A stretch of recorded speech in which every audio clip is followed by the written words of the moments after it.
E já estamos ao vivo para mais uma live. Que dia maravilhoso!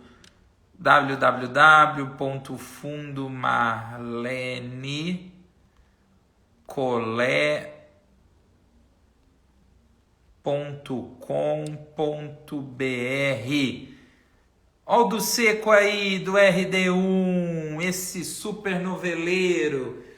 E o Instagram tá informando vocês aí desse papo que eu vou ter agora com o nosso príncipe dos musicais. Esse ator incrível tá aqui e ele vai ficar aqui comigo enquanto o público vai chegando e se aconchegando. Leandro Luna, E aí, tudo bem, querido? príncipe dos musicais, então. Você viu? Falaram isso pra mim. Chama ele de príncipe dos musicais. Ah, fala sério. Tudo bem É, aí? tudo bem, e você? Tudo, graças a Deus, tudo Eu bem. adorei essa parede tijolo. Gostou?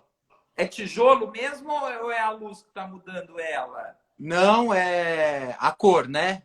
Cor tijolo, É é. É cor linda. mesmo, é pintado. É. Maria 72, Anne de Souza, Nossa, eu M. devia ter colocado Barbato. para silenciar as notificações aqui, caramba. Mas tudo bem, tem problema não. Deixa, você é muito requisitado. Você é muito Ah, requisitado. É assim ser um membro da realeza. caramba, meu, você faz live uma atrás da outra, já é complicado fazer uma inteira, imagina emendar, né? Você viu? Tô aqui sentadinho, batendo papo há 3 horas. Você viu que maravilha? Nossa. Você sair de Emílio de Mello, passar por Sandra A Sandra. Corvellone e É. finalizar a noite com você. Olha que delícia, que honra. Aê, que legal, muito legal mesmo. E eu vi aqui que você colocou no fixado aqui, né? O fundo Marlene Colé, bacana.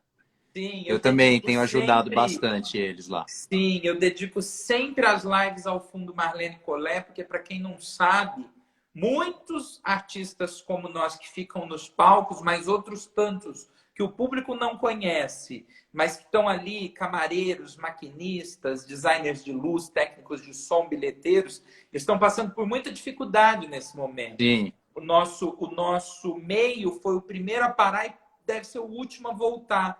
Então, o Fundo Marlene Collet, inclusive, está com as etapas de cadastro abertas abriu ontem, novamente. né? Abriu ontem para esse momento, para poder ajudar os técnicos e artistas que precisam, né? Sim, e é um fundo super sério, né? E já existe, e ele existe há mais de 4 anos, não é isso? Me corrija se eu estiver errado, ajuda Sim, mais sim. de 5, 6 mil famílias. Enfim, O eu Fundo acabei. Marlene Collet, a Marlene Collet foi uma cantora que no final acabou trabalhando mais como camareira, né? Sim, Porque precisava ganhar o dinheiro. Quando a Marlene adoeceu e ficou doente, até ela, a última produção dela foi uma produção do Odilon Wagner, né? A última sessão em que ele a homenageia. Ela termina cantando nesse espetáculo. Que, aliás, foi a última sessão de muita gente. Art Fraser, hum, nosso querido Gésio, que partiu ontem, sim, e tantos outros que eu posso me esquecer. E a Marlene, quando faleceu, ela tinha um dinheirinho numa conta. E ela não tinha família, não tinha mais ninguém que poderia ficar com esse dinheirinho que ela tinha. Então, o Odilon, muito sabiamente, pegou esse dinheirinho e abriu o Fundo Marlene Collet e, junto com a PTR e outras associações, eles deram continuidade a esse trabalho e essa homenagem à Marlene. que legal, que trabalho lindo que eles fazem, né? O André Ascioli, eu compartilho bastante com o André Ascioli Sim, sobre o maravilhoso, fundo e tudo. querido. E aí eu tive uma ideia, eu tive algumas ideias, inclusive, para ajudar o Fundo Marlene Collet, e eu acho bacana compartilhar aqui com o pessoal, que, que às vezes, assim, é claro, eu também doei diretamente, mas às vezes não necessariamente a gente precise, né, doar diretamente, mas incentivar ideias para que as pessoas ajudem. Então, por exemplo, Eu peguei a capas de almofada que eu tinha dos musicais aqui, peguei programa do Charlie Brown, flyers, material, né, de divulgação que eu tinha. E falei, pessoal, eu tô doando isso, né? Vocês podem doar, né? Qualquer valor. Eu dou os objetos, vocês podem doar qualquer valor em troca desses objetos e esse valor vai ser integralmente doado ao Fundo Marlene Collet. E aí deu super certo. Sensacional! Deu super Sensacional! certo. Eu peguei e acabei ajudando indiretamente, né? E também coloquei minha mãe na jogada. A minha mãe, ela começou a fazer bastante crochê. E aí eu falei, mãe, aí eu acabei fazendo um vídeo, né, do crochê dela. E aí a galera começou, eu quero as meias, bolsas, não sei o que. Eu falei, então por que que, então, minha mãe, né, ela não trabalha com isso, a minha mãe falou, então vamos ajudar o fundo também. Então, quem pedir, doa qualquer valor e o valor é doado para o Fundo Marlene Collet. Maravilhoso. E tivemos artistas que também doaram o que podiam. O tempo, por exemplo, Tony, Larissa Manoela, Papochá, Juliana Paz, fizeram aquela rifa sensacional, Cauã Raymond, onde as pessoas Uhum. compravam números e podiam ter aí 30 minutos de um bate-papo exclusivo com todos esses Que ídolos. legal. Todo mundo se juntou e ajudou como podia, né? Sim. Tony Ramos também, né? Tony, maravilhoso, muita gente. Olha só, e você também é um amante da terra, um moço que gosta. Eu fiquei apaixonado do seu papo com flores e com plantas com Elias Andreato. Eu não Que lembro se ele legal. tinha feito comigo ou se ele faria no dia seguinte, mas bem próximo ele fez uma live com você. Teve até mudinha para Marília Gabriela, foi É. sensacional. Pois é, esse é um projeto que eu tive agora, né, na quarentena. Uma ideia que eu tive de usar o dom que eu tenho com as plantas, né? Sempre, desde pequeno, eu amo plantas, amo plantar, mão na terra mesmo. E aí eu falei, poxa, agora dentro de casa, eu com o meu jardim aqui, né, que eu tenho um jardim vertical e de bromélias e tudo. E aí eu falei, por que que eu não... Sempre estou limpando as plantas, né? Pegando as mudinhas e tudo. Eu falei, por que que eu não faço uma live com os amigos que eu estou sentindo saudade, né? Então eu já aproveito a live para matar a saudade e acabo dando um presente, um símbolo, né? Um carinho para a pessoa. E logo no começo da quarentena, a gente estava muito mais aflito, né? Claro Muito. que, né, continua, o medo continua, mas a gente estava muito aflito, não sabia, né? E ali eu estava sentindo uma necessidade também de poder trocar esse vida, né, com as pessoas, né? Mandar essa mensagem para os amigos. Muita gente estava realmente aflita, triste demais. Eu falei, eu acho que é legal dar uma plantinha, a pessoa fica feliz, né? Você estava plantando amor. Exatamente. E aí eu chamo o quadro de. O quadro é ótimo, né? Eu chamo essa live de Regando a Amizade, Que né? bom, Chama que os amigos, bom. Olha só, minha mãe entrou aqui, a Isadora Ferrite, maravilhosa Isadora Ferrite. A minha mãe ela só entra para ver a live quando tem galã, quando tem homem Ah! bonito. Como Só é o nome da quando sua tem. mãe? Um Olha, beijão pra ela. Célia, Célia, um beijo. olha só, você sabe que é verdade, né? Eu fiz a live com o Ivan, aí falaram assim para mim: olha, o Ivan é o rei dos musicais. Aí fiz a live com o Ivan, brinquei com ele, que nem eu brinquei com você. Quando eu terminei a live com o Ivan, viraram, porque eu termino a live, o pessoal vai no inbox e fala: chama tal pessoa, chama tal pessoa. Aí naquele dia vieram e falaram assim: você tem que chamar o Leandro Luna, porque ele é o príncipe dos musicais. Ah! Agora é isso. Falaram isso então pra você? Falaram, falaram. Que Com todo legal. o carinho do mundo. E que bom que você está aqui. Mas Que bom. conta para mim, como que você é aplicado, você era aplicado na escola, você sempre foi o nerd da sala? Porque assim, eu não sei, a sua lista de cursos e de formação, o teu currículo é tão grande quanto o de trabalho. Nossa, então, eu sou assim, sempre fui aplicado, tudo que eu me proponho a fazer, eu me dedico, tenho foco. Inclusive, você fazendo a pergunta, entrou aqui o Hudson Glauber. Né? O Hudson acompanhou bastante, porque eu fui da primeira turma do Wolf Maia, né? Quando inaugurou a escola do Wolf, né? Eu fui a primeira turma. E ali eu, assim, sempre... E antes eu já tinha feito alguns outros workshops também de interpretação, linguagem cinematográfica. E na escola mesmo, antes de entrar para as artes, né? Eu também era não era CDF, assim, não era aquele cara, mas eu sempre tirei nota boa sem muita dificuldade. Sempre fui, assim, um tanto autodidata também, sabe? De estudar, de me aprofundar. Era aquele aluno que fazia os exercícios extras, sabe? Assim, além do que tinha que fazer, eu fazia no final do livro os exercícios extras. Então, sempre gostei, assim, sabe? E sempre focado, e a arte, e na arte também, né? Que precisa também de disciplina.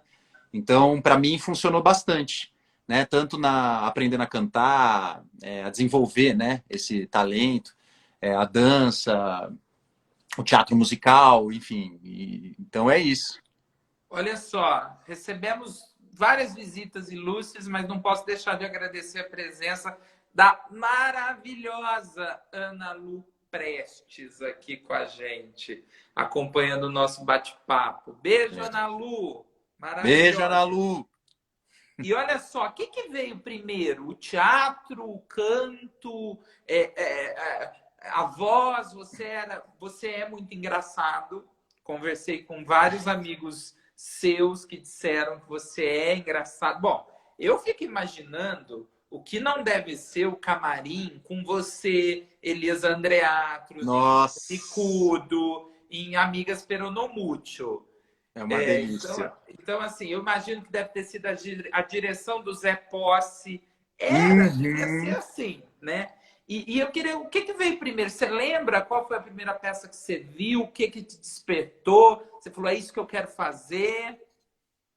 Ó, bom, assim, o canto, eu sempre fui uma criança assim, disponível, sabe? Assim, sempre cantei, sempre dancei, sempre gostei de brincar de teatro. Eu lembro ainda muito pequeno, assim, uma lembrança minha lá na praia, né? Eu tinha os amigos da praia quando passava veraneio lá e tudo. E no prédio, no condomínio, eu lembro que a gente montou uma peça. Eu fazia o príncipe, tinha as menininhas lá, tudo, e a gente, aí a gente fez um grupo de teatro e eu lembro que a gente fez, anotou nos papeizinhos, tudo à mão. Escrevemos vários papeizinhos para falar que a apresentação ia acontecer umas 7 da noite, lá na garagem do condomínio. E a gente entregou em todos os apartamentos. Então eu lembro dessa minha primeira apresentação na garagem de um condomínio lá na praia. E eu era muito pequeno, eu tinha o quê? Uns 8 anos de idade, 9. Então eu já tinha essa vontade, né, de brincar com teatro, com arte e tudo. E aí, com 14 anos, eu comecei a querer mesmo estudar teatro, só que aí meu pai, na época, não deixou. Na semana seguinte, já me colocou para trabalhar na empresa dele. Falou, né, viu que o filho estava querendo fazer teatro e já colocou para fazer outra coisa. Mas Mas você aí, foi quando... estudar teledramaturgia antes, né, de estudar teatro? Ou você já tinha feito? Não, eu estudei teatro antes. Eu estudei teatro antes. 4 anos eu fiz teatro na Umesp, oficina Teatro Umesp. Fazia faculdade lá de rádio e televisão e tinha o curso profissionalizante de teatro e eu fiz os 4 anos de teatro paralelo ao rádio e TV. E aí depois eu entrei para aprender a linguagem da teledramaturgia. Fiz alguns workshops, Inácio Coqueiro, tudo, e entrei na primeira turma da escola do Wolf quando abriu a escola, né? E aí você fez de tudo. Você fez cinema, você fez clown, você fez musical, você foi fazer operaria, você foi Dublagem. fazer canto, foi dançar balé. Você queria saber, você queria Ó, dominar tudo, né?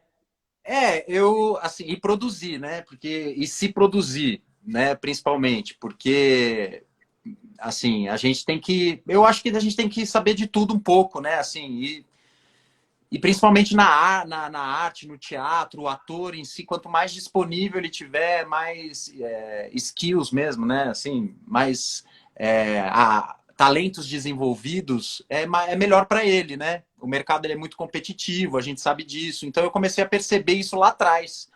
É claro que eu aproveitei. O canto e a dança já era uma coisa automática para mim, né? Desde pequeno eu sempre dancei, sempre cantei. E aí juntou com a vontade de fazer teatro. Aí o musical apareceu para mim 4 anos depois que eu fazia teatro convencional. Eu fui assistir Grease no Sérgio Cardoso. Foi o primeiro musical que eu vi no palco. E ali, por exemplo, ali a Amanda Costa, que eu trabalhei depois já é. Eu trabalhei com todo mundo depois, né? Mas ali a galera já protagonizava. Eu não sabia nem quem, né? Não conhecia as pessoas ainda. E ali foi minha primeira experiência assistindo teatro musical. Foi com Grease no Sérgio Cardoso. Aí você falou, eu quero fazer isso. Na hora, eu falei assim, poxa, já tava vontade de ser ator, queria, né?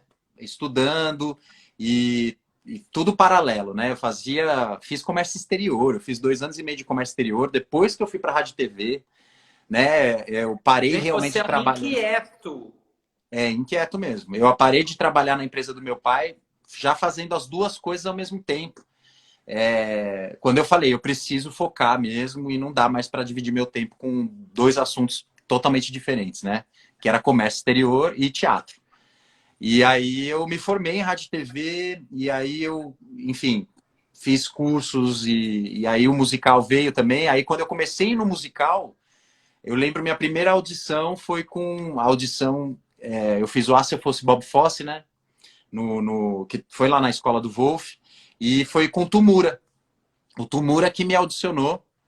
E eu lembro do comentário dele falando com a Fernanda Chama, falando esse menino pode solar, ele pode solar. E eu nunca tinha feito aula de canto. Eu cantava naturalmente, sempre cantei naturalmente e só me aperfeiçoei depois, né? Mas aula de canto para aprender e tudo eu nunca fiz. E aí o Tumura fez esse comentário e ali em diante eu não parei mais. Eu não parei mais. São aí 18 anos já fazendo. E aí vem o seu primeiro grande musical foi Priscila? Meu primeiro grande musical foi Priscila. Priscila, Rainha do Deserto. E que é legal comentar, né? Eu já estava fazendo testes, audições há um bom tempo. Então, essa coisa da perseverança do ator, né? De acreditar mesmo e tal. Sim. E Priscila foi uma prova para mim, porque eu já tinha tido experiências com teatro musical brasileiro, enfim, né? Mas essas grandes produções, né?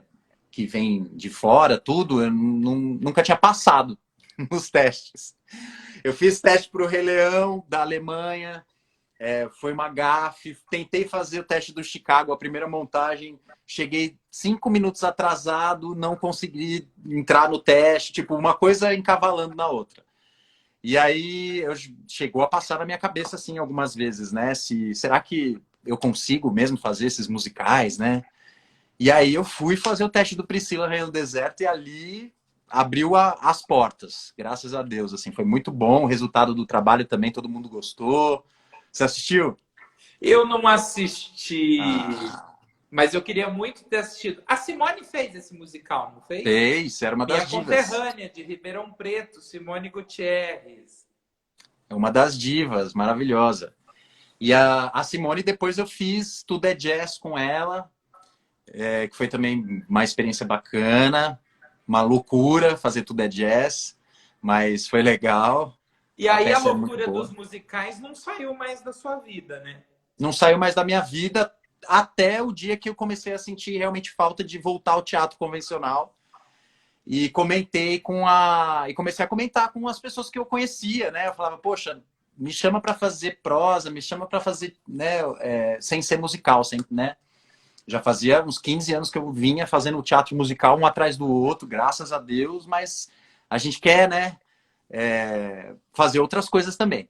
E aí eu comentei com a Célia, da Morente Forte, comentei com a Selma, né, com o Posse mesmo. A gente já estava se namorando, eu e o Posse. O Posse tinha me chamado para fazer Ghost. E eu não pude fazer nem a audição porque eu estava para estrear o meu amigo Charlie Brown. Reestrear o Charlie Brown. E toda a agenda batia com Ghost, infelizmente, ou felizmente também, né? Mas a gente já queria trabalhar junto ali, e aí a Célia voltou com Amigas Peronomútil e me ligou e falou: Luna, você quer voltar a fazer teatro? Não quer? Eu falei: quero. Então tem um personagem, a Sara. Você volta fazendo Amigas Peronomútil. Aí a primeira coisa que eu perguntei, eu falei: o Elias e o Niltinho estão no elenco? Porque era minha vontade, um sonho trabalhar com esses dois, né? Monstros do Sim. teatro, enfim, referência pra gente. E ainda bem que eles estavam, né? Ainda bem.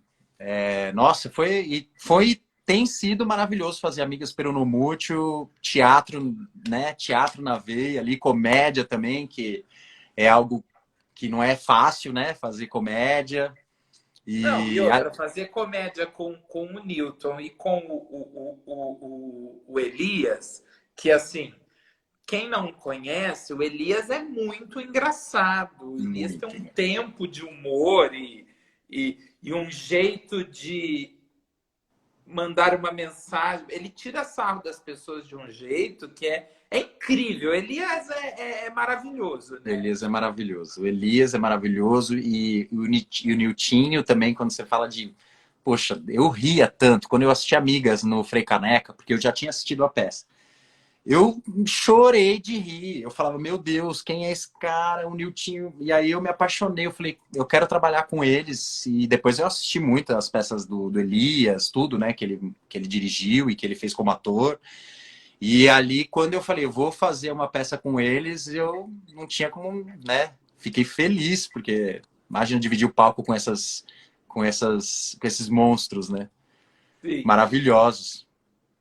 E o meu amigo Charlie Brown, como chegou o convite de dar corpo, cara e voz para um personagem que, por mais que o desenho tenha uma força muito grande, né? O filme, desenho, mas assim, a imagem do Snoopy, do Charlie Brown, é uma imagem muito presente na vida das pessoas, numa camiseta, numa caneca, em objetos, né? Então, assim, é uma imagem muito forte, né? Eu tô procurando um Charlie Brown que eu tava aqui. Caiu no chão. Tá aqui, ó. Você falou de boneco, ó. É. Um Funko do Charlie Brown. Então, o Charlie Brown, na verdade, eu me fiz o convite, porque a produção é minha, né? E eu já estava querendo produzir, né? Ter mais autonomia, né? Para poder trabalhar, inclusive, né? Ter mais espaço no mercado. E aí eu falei: poxa, eu tenho que escolher um espetáculo que mexa comigo, que traga uma mensagem, aquela busca, né? Eterna busca dos atores, algo que desperte na gente uma vontade de contar, né? A história. Sim. E aí a Mariana Elizabetsky, maravilhosa também, chegou com esse texto que ela já tinha, é um musical da Broadway, né? De 1999. Em 2003 ele voltou a reestrear na... Ah, não, ele é de 2000... Não, de 99 mesmo, o meu amigo Charlie Brown. Só sei que ela já tinha feito a versão do texto e a tradução há 8 anos. Ela já estava com aquilo pronto há 8 anos na gaveta. E eu estava no Rock Show, fazendo o musical Rock Show, Teatro Brigadeiro, faz um bom tempo já. E Sim, aí, teatro ótimo, Brigadeiro. Tem um palco, uma plateia ótima ali.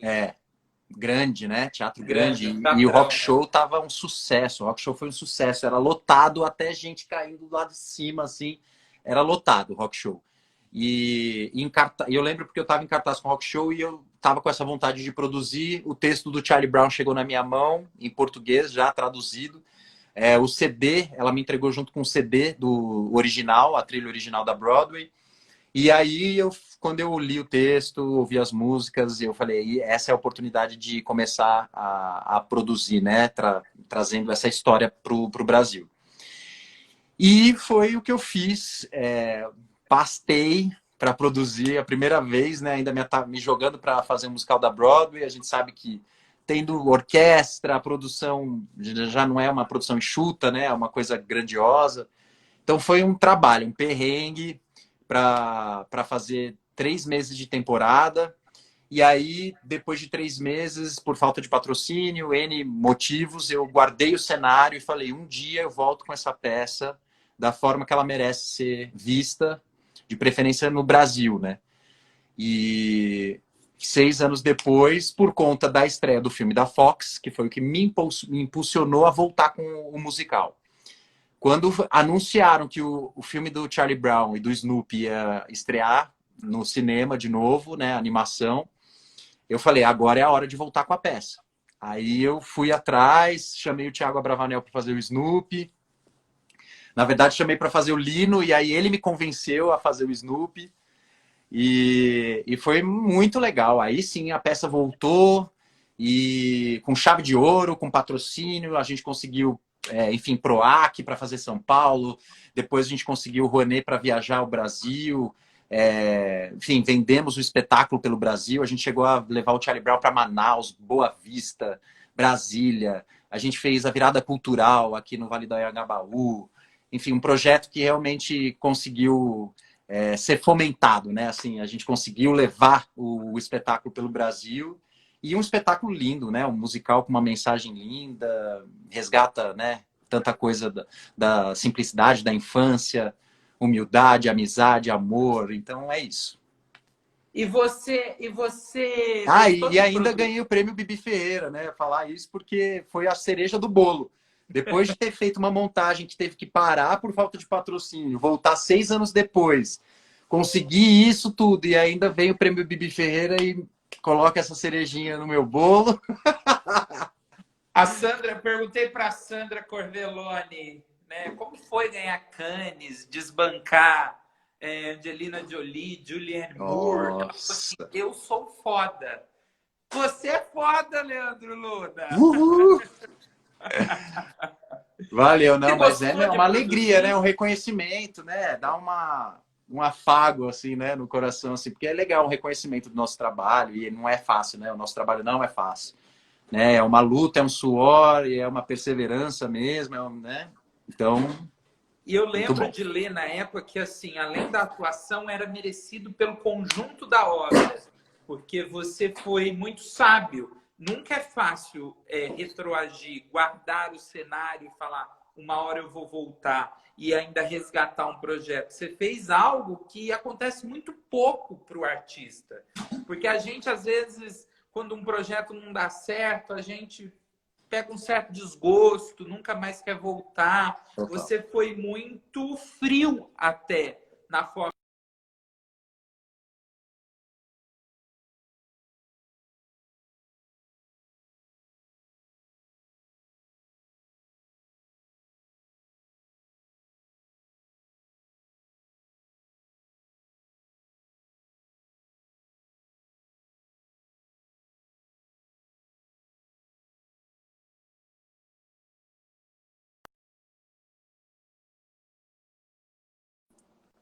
Voltamos?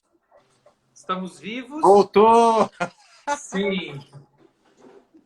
Acontece. Acontece. Ainda bem que voltou, hein? Porque eu falei, e agora? Agora ele, né, perde a live. Sim. E como eu falava, você foi muito frio até na época com a decisão que você tomou, né? Vou ser sincero para você. Eu cheguei a pensar em largar tudo depois da primeira montagem, porque, enfim, eu investi uma herança. A gente sabe como funciona o teatro, né? Existe uma história da Bibi Ferreira que ela contava que ela só fazia teatro quando ela vendia as joias dela, né? Ela mesma vendia tudo que ela tinha em casa para poder fazer teatro. E aí eu me senti meio naquela situação e não foi gostoso, não. A primeira vez, nossa, eu peguei uma herança mesmo, vendi um valor de um terreno para poder, inclusive, honrar com a minha palavra, né? Eu já tinha contratado um elenco dos sonhos, era a minha primeira produção, então eu comprei o que eu tinha falado e eu poderia ter cancelado tudo, entendeu? E na verdade eu falei, não, eu vou vender um terreno que eu tinha de herança. E era tudo que eu tinha. Então, assim, eu peguei e para pagar os salários da galera e falar, não vou pisar na bola com Fred Silveira, imagina, com a Paula Capovilla, entendeu? Ia ficar marcado e eu falei, não, essas coisas a gente tem que fazer direito. E aí foi o que eu fiz, foi a escolha que eu tomei. Só que aquilo me trouxe uma certa uma tristeza, uma depressão mesmo, assim. Eu me sentia meio Charlie Brown. eu lembro disso, assim, eu acordava sem vontade de acordar, e o que me dava prazer era fazer a peça. Durante aquele momento que eu estava no palco, interpretando, fazendo, era prazeroso. Eu saía, já me vinha uma tristeza, sabe assim? Porque tava, né, eu estava gastando tudo ali e fazendo o que eu tinha me proposto a fazer. E aí é o que você falou, depois terminou a temporada, eu fui frio, eu guardei o cenário, poderia pegar esse desgosto e queimar do cenário, mas não foi o que eu fiz, eu guardei porque eu falei, uma hora eu tenho que voltar, essa peça, ela merece mesmo ser vista e na hora certa, né? E aí foi o que eu fiz. 6 anos depois, quem diria que ia voltar um filme do Charlie Brown com Snoopy pela Fox, mega divulgação. Eu falei, agora é o gancho que eu tenho para voltar. E aí deu tudo certo, né? Então, Sim, e as coisas acontecem num tempo que às vezes não é o nosso tempo, né? O tempo de Deus, ou para quem não acredita, das forças superiores, é um tempo muito específico, né? E sim. aí vale paciência, calma e muita sabedoria para entender essas questões. Eu acredito que nada é por acaso. O tanto de coisas que eu aprendi nesse processo de amadurecimento, de saber, né, inclusive as decisões que foram tomadas, né, de arcar mesmo com o projeto, pagar os salários em vez de largar o barco, né, e falar, meu, cada um vai para sua casa, não vai ter espetáculo. Não, eu quis ainda fazer, graças a Deus eu tinha uma condição de fazer, né, também, né? Mas no final das contas foi a melhor opção, a melhor escolha que eu fiz e o tanto que eu amadureci mesmo, né? No sentido de passar por uma dificuldade, né? E rever, tirar o que é bom disso e continuar perseverante, acreditando que ia acontecer. E a vida mostrou que esse processo vale a pena, né? Porque tudo que aconteceu com o projeto depois é realmente mostrando que a gente tem que fazer as escolhas certas. E é assim que eu me baseio em tudo que eu faço na minha vida. Assim, eu sempre coloco uma convicção que a coisa vai acontecer. Eu acredito mesmo. Também acredito na minha conexão com a terra, com as plantas, com tudo, né? Que está em volta da gente. E, enfim, eu coloco isso muito em prática. Então, quando eu vejo o universo me trazendo isso, eu comprovo de que esse é o caminho certo. E você gostou de produzir? É algo que você quer manter na sua vida? Sim.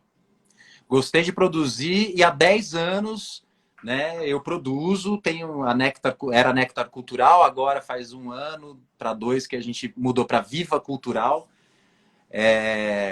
Sou eu e a Priscila Skeff, e que é uma amiga minha também de anos, assim, atriz incrível, tudo. A gente se uniu para fazer essa sociedade, fazer essa produtora e produzir preferencialmente, no início era assim, preferencialmente para a gente, né? Para a gente conseguir se colocar no mercado também, né? Não depender só das audições, dos testes, dos convites, porque, né, a gente sabe que é difícil mesmo. Então, eu falei, o caminho é a gente se produzir. Então, a gente abriu a produtora. Graças a Deus deu super certo. Os projetos foram bem vistos pelas empresas, pelos parceiros. E aí a gente começou todo ano ter um espetáculo em cartaz. E o Charlie Brown foi um deles, o Pacto, né? A gente fez 2 anos aí, né? 2 temporadas em 2 anos do Pacto, que também foi um projeto nossa, muito bom. Não sei, você assistiu ou não? Sim, eu assisti. Aliás,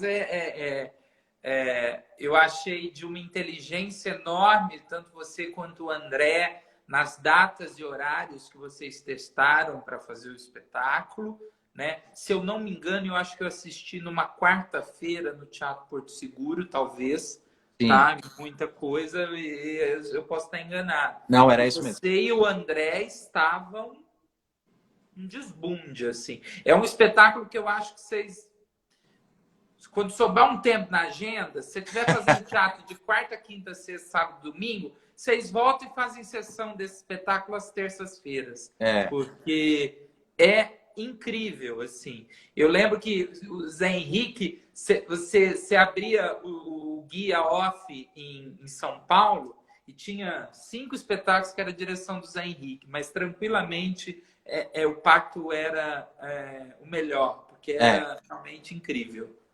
E eu falo com orgulho também, porque Pacto foi a gente fala presente porque a gente acaba encarando como um presente mesmo, né? Porque era um desafio como ator, era um desafio também voltando com mais uma produção de um musical de fora, que não é fácil, a gente sabe, né? Tem até respondendo isso, a minha vontade era e o nosso plano era voltar às terças-feiras. A gente tinha uma temporada confirmada depois da última temporada que foi no Opus. A gente ia fazer no núcleo experimental, lá né, do pessoal, do Zé Henrique. E só que a questão de direitos não sei se aconteceu do dólar, explodiu os valores, foi inegociável, virou uma coisa, sabe, meio que. E aí eu tentando explicar que era um teatro de 60 lugares, e imagina, né? E aí não aconteceu, não conseguiram negociar, não conseguimos negociar os direitos autorais para isso, ficou caro, a verdade é essa, é pagar em dólar. E aí que a gente vê na pele como é bom incentivar o teatro brasileiro, musical brasileiro, né, autores, dramaturgos brasileiros, porque realmente ficou impraticável fazer o Pacto de novo e era uma peça que estava na manga e com a qualidade que tinha, né, o cenário está guardado, independente disso, porque vai que uma hora o dólar cai. Então é isso, né? E o Pacto foi maravilhoso mesmo. E como ator, e por isso que eu decidi também produzir o Pacto, né? Procurando sempre desafios como ator, aproveitando esse meu tino para empreendedor, né? Para produtor. Então eu escolho textos que me proporcionem um desafio como artista. Então o Pacto, quando eu vi que era uma história real, dois assassinos, dois, né, amantes, né? Do século de 1924 em Chicago, que era uma história real, né? E tudo que estava por trás daquele assassinato, né? A relação deles, a psicose deles, né? E aí eu falei, agora é mais um projeto que eu tenho que encarar e foi rápido, até em um ano a gente conseguiu viabilizar, estreamos no Porto Seguro e foi um sucesso no Porto Seguro. No Teatro Porto Seguro e foi uma pauta de quarta e quinta-feira. E realmente a gente viu que o espetáculo era bom ali, porque começou a bilheteria começou a aumentar, aumentar, aumentar. E a gente sabe que esse é o termômetro, é o boca a boca, né? Porque a gente não tinha tanta verba de mídia, e então a gente dependia do boca a boca e a gente viu como funciona mesmo. Sim. Ó, Marcinho Macena chegou aqui agora, falou: 2 queridos, 3 com você aqui, meu amor. Querido. Maravilhoso. Valeu. A Flá Flavitias, espetáculos no meio da semana renova nossas energias. Anima a semana.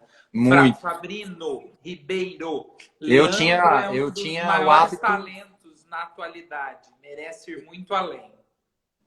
Obrigado. Eu tinha o hábito de toda semana eu ia assistir um espetáculo. Toda semana eu assistia uma peça. Eu sempre fui mais de teatro do que ir no cinema. Sempre assisti muito cinema, mas teatro toda semana. Então, como era um hábito, então comecei a sentir muita falta depois que a gente teve que parar. E tem projetos para quando tudo voltar na gaveta aí? Produções novas, vontades, ideias? Tem ideias, tem Elias envolvido, tem, enfim, as Eu dublagens acho que também. você devia colocar Elias num musical. Ah, e ele canta, viu? Ah, o Sim, cara faz tudo, né? Você entrega pra ele um tudo. personagem, ele faz, não importa. Mas era uma vontade que eu tinha muito grande. Eu sempre entrava no camarim, olhava pro Elias e falava: Elias, vamos fazer pai e filho, Elias. Eu tenho um sonho de fazer um pai e filho com você, né? Fazer seu filho e tal. E, de novo, né? Jogando pro universo e esperando a hora do universo decidir trazer isso, né? E aí o Rafa Gama, que faz a Débora no Amigas, que Maravilhoso, é um vi ele geninho, é também. um geninho. Aquele menino é um ator completo, ele é incrível. Ele é Eu vi incrível. ele a primeira vez no Esperando Godot. Elias, Claudinho, Zé Gui, Cláudio Torres, figurinos do Gabriel Vilela. Maravilhoso, lá no Tuca Arena.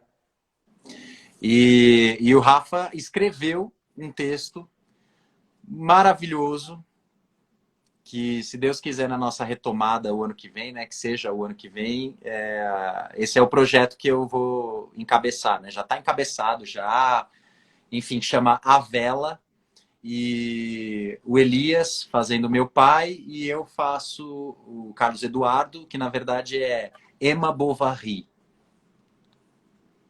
E é uma relação pai-filho, uma relação que levanta a questão da educação sexual dentro das famílias, do preconceito, da aceitação dos pais, de ver o filho, né, no caso, como artista também, né, ter uma cabeça mais ampla e tudo. E o bacana do texto é porque o pai, ele não é dessa categoria é, bruta, assim, né? Que não tem conhecimento. Na verdade, é o oposto. Ele é um cara super literário, ele tem livros, é professor, e mesmo dentro de uma cabeça que teoricamente seria, né, aberta e tudo, ele enfrenta esse preconceito e a gente, durante o espetáculo, vai descobrir por que isso acontece. Inclusive com esse pai, que não, né? E aí é um texto delicado, tem umas partes engraçadas, mas na verdade é um drama que fala sobre essa relação e é o texto que eu acho que vem com uma mensagem muito importante para o ano que vem e é o que a gente precisa ouvir e eu acho que o público vai amar. É lindo e vai todo mundo chorar.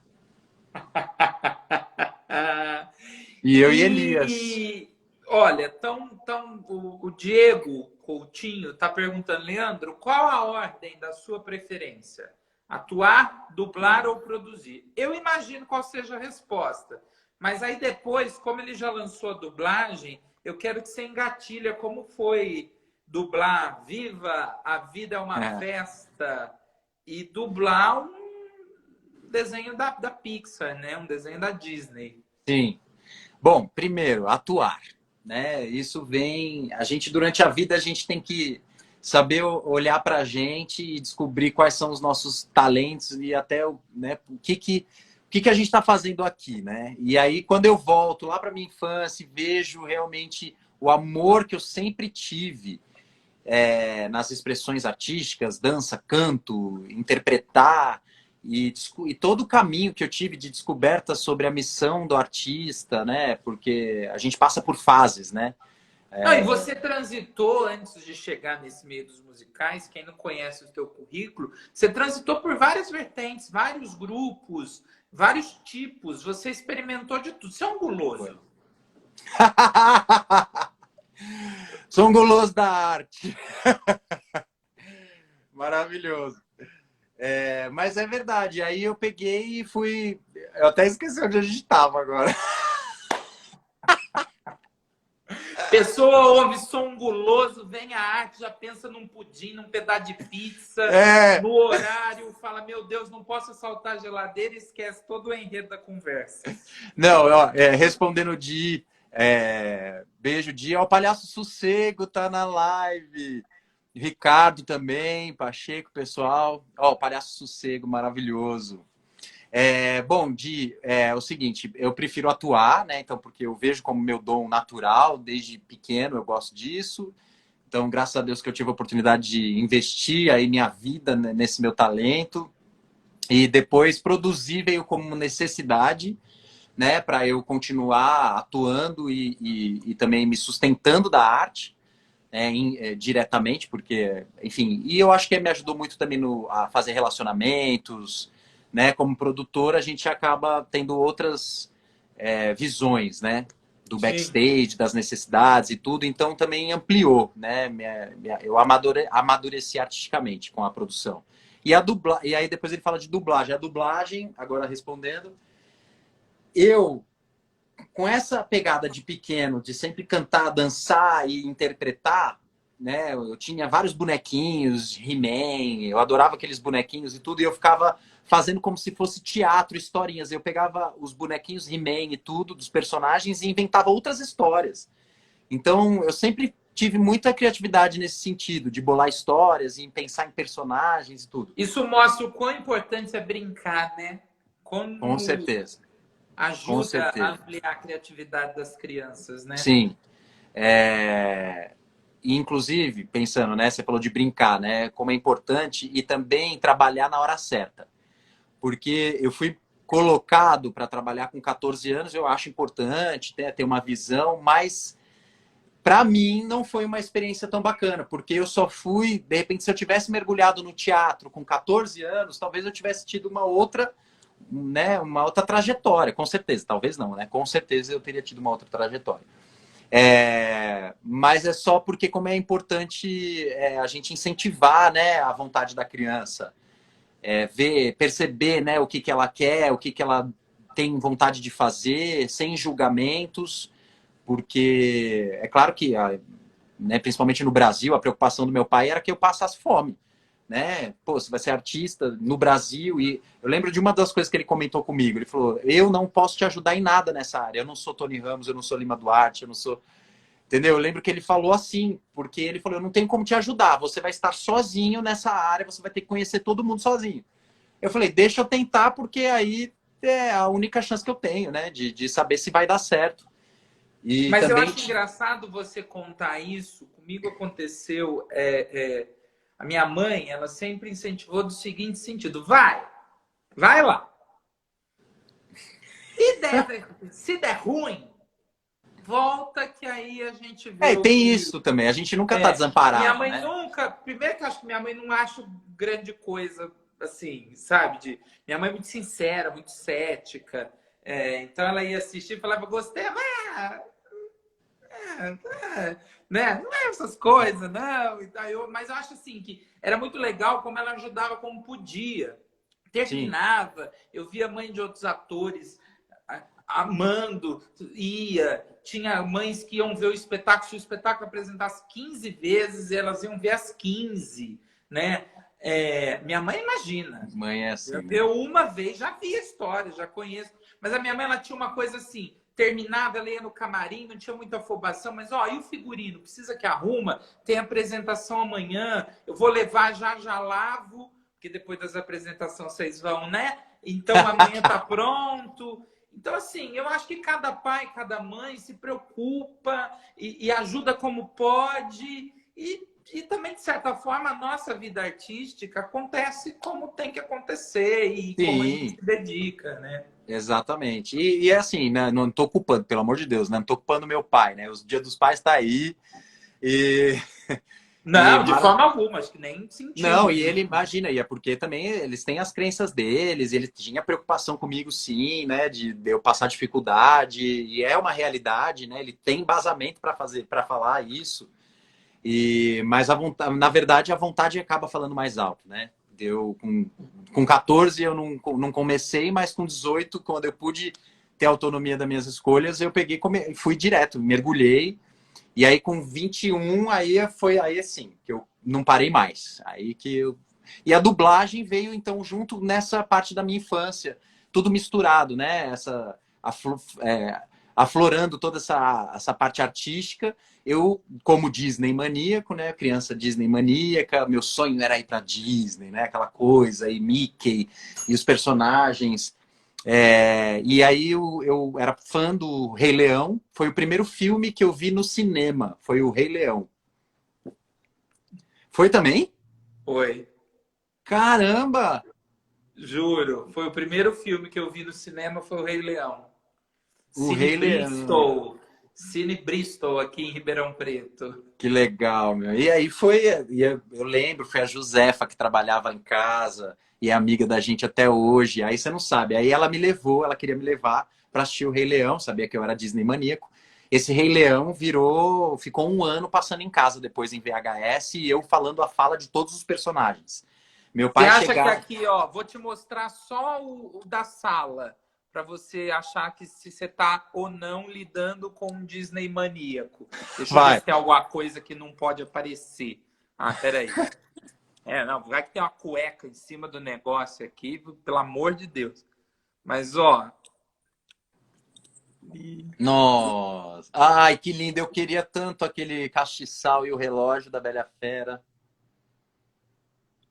Sim, Lindo, lindo. maravilhoso. Eu Maravilhoso. quero um segundo, porque um primeiro, que eu trouxe dos Estados Unidos, quebrou. Eu tenho uma grande amiga que foi a Thaís Alves e ela me trouxe da última vez. Mas toda vez que eu vou, eu vou. E tem muito mais. Deixa eu ver se tá aqui.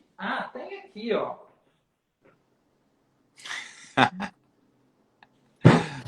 A Disney é aí, né? Tem aqui, tá tudo aqui. Tem mais Menina, aqui no Sullivan, tem mais aqui no baú, mas eu não vou conseguir pegar e se eu desmontar aqui acaba. Eu adoro, eu sou enlouquecido, assim, é. total. E, Eu e eu ganhava uma também. fita cassete da Disney por mês. Então, e eu tenho 34 clássicos Disney em VHS. Jura? 34 clássicos Disney. Sempre que sair um Ah, quando clássico teve a Disney. mudança do VHS para o DVD, eu doei para uma biblioteca que eles iriam montar pública, assim, e eu doei todos os meus VHS. Caramba! Então, eu devia ter feito. Eu não atualizei, né? Enfim, mas nem, hoje nem Blu-ray, nem nada, né? DVD. A gente não tem Não, aí aparelho, depois eu né? comprei o DVD, passou o DVD, os DVDs até estão na casa da minha mãe, mas também agora acho que fica a lembrança, o carinho e assistir É, on, né? eu vou abrir um museu, no caso, porque eu tô com 34 clássicos em VHS. E pelúcia, eu comprei, eu lembro que eu tinha, sempre tive mania de fazer coleção, né? Acabo fazendo umas coleções assim. E pelúcia foi mais ou menos isso. Acabei de pegar uma aqui, ó, do Hector. Ah, muito Mas lindo. aí eu queria fazer todos os machos, os masculinos, personagens masculinos. Os machos é ótimo, porque são tudo bicho, né? Então é tudo macho. O Mickey, o Pateta, o Pluto, o Chicken Dale, todos eles eu também tenho tudo em pelúcia. Lindo. Sim, Essa aqui eu trouxe de casal para ele, ó. Tá até com. Eu fui para Ah, Nova York em dezembro, aí eu trouxe ela de Nova York. e aí eu peguei e comecei a falar todas as falas dos personagens, então a dublagem estava ali presente, né? Eu tinha essa vontade também, né, de ter uma voz num desenho. E aí eu sabia, sempre tive uma cabeça focada, né? Essa característica, né, de foco e de traçar o caminho também, né? A carreira e tudo, as escolhas, com os altos e baixos naturais, né? Da vida e tudo, mas sempre fui assim, né? E aí eu falei, bom, para ser dublador, eu sei que eu preciso ser ator. Então, para fazer teatro musical, eu preciso ser ator, eu preciso saber cantar. Então, assim, para eu fazer tudo isso, eu preciso ter toda essa base, né? Que é importante, necessária, fundamental. E as coisas foram acontecendo. Então, me formei como ator, comecei a fazer teatro musical, estudar linguagem, o teatro musical aconteceu, aí veio a produção começou a acontecer, e a dublagem, depois dessa formação toda como ator, eu estava fazendo Vingança, que também para mim foi uma experiência inesquecível, porque ali eu estava contracenando com a Amanda Costa, né? Tudo bem, é a Amanda Costa, mas ela foi a primeira protagonista que eu vi em teatro musical, né? No Grease. Então eu falei, poxa, quando eu entrei no Vingança, eu senti assim, eu falei, nossa, eu tô com a Você falou referência, da né? Eu só Amanda tô fazendo Costa, musical. chegou a Denise Costa. Aí trouxe Olha, a Costa todas aqui. então eu estava contracenando na verdade, a pessoa que me incentivou, né? A artista que estava em cena, né? Então ali eu senti, e era o Joba, aí eu, com o Sérgio Rufino, que é o Doug Funny, a voz do Doug, né? E ali a gente começou uma troca. E aí um diretor musical da TV Group, que é da Disney, né? Que também faz Disney, o Nando Valverde, ele foi assistir Vingança com a diretora de voz de dublagem e chamaram eu e a Amanda Costa para fazer o jingle do Divertidamente. Então ali foi a minha primeira experiência em Disney, né? Eu já tinha feito umas pontas de dublagem, inclusive com o Nando no estúdio dele, algumas coisas já estavam começando, aí de repente veio Disney. Aí depois do Divertidamente, que foi o jingle, Triple Dente Tem, eu fiz o teste do Moana, fiz o teste do live action da Bela e a Fera, não passei, e fiz o teste do Hector, do Viva a Vida é uma Festa, e aqui estou. Protagonista. Protagonista e fiquei muito feliz. Nossa, imagina, aí caí, aí eu comecei a chorar. Eu lembro que foi uma emoção assim, foi meio descontrolada até. E eu tava ensaiando Amigas Peronomútil, e aí eu saí, pedi licença pro Posse para atender o telefone, porque eu sabia que era da TV Group, e aí a menina me falou, ó, depois de 2 meses eu tava esperando a resposta do teste, eu achei que não tinha rolado. 2 meses depois ela me liga e fala, você é a voz do Hector, não fala para ninguém ainda e tal. Ali eu já comecei a me debulhar de chorar, e o elenco, Elias, todo mundo, o que tá acontecendo? Aí eu tive que falar, eu falei, olha, é isso. Não contem pra ninguém, mas eu vou fazer um protagonista de um filme Disney, e é o meu sonho. E aí veio aquela criança, né, que tem os clássicos Disney. Comecei a Aí você chorar. se pegou em todas as suas pelúcias e É, aí pô, eu, sabe? aí você fez que você mostrou que realmente a vida é uma festa. Estão pedindo para você fazer um pouquinho para matar a Ah, saudade. da música, né? Lembre de mim.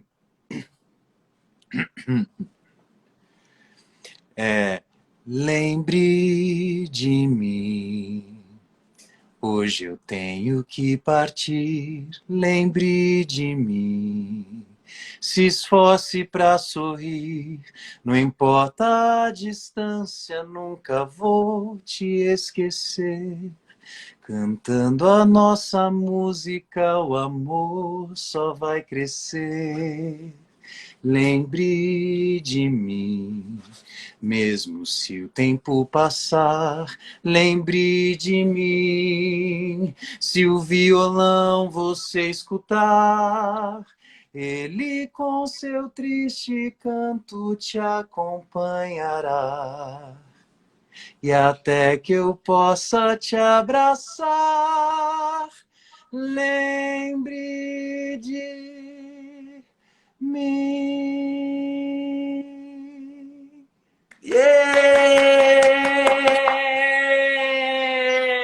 Yeah! É. Temos um minutinho. E aí uma pergunta que maravilhoso. Olha só. Valeu. Uma pergunta que eu sempre faço para as pessoas. Tem muita gente ainda, para os amigos, artistas todos. Tem muita gente que ainda no Brasil que nunca foi ao teatro, né? E se uma criança que nunca foi ao teatro perguntasse para você, Leandro, por que eu devo ir ao teatro? O que você responderia? Bom, primeiro eu acho que por que eu devo ir ao teatro? Eu acho que para encontrar o sonho, né? No teatro a gente encontra o sonho, né? A gente tem contato com um universo plural, um universo que desperta a gente para tantas coisas fundamentais, necessárias para a vivência nesse planeta. Então, acho que o teatro é um caminho para as pessoas se encontrarem, na verdade, né? De se encontrar, voltei, de se encontrarem, enfim, aproveitar esse espelho que o teatro traz para poder refletir, né, o que a gente é e a nossa missão na Terra.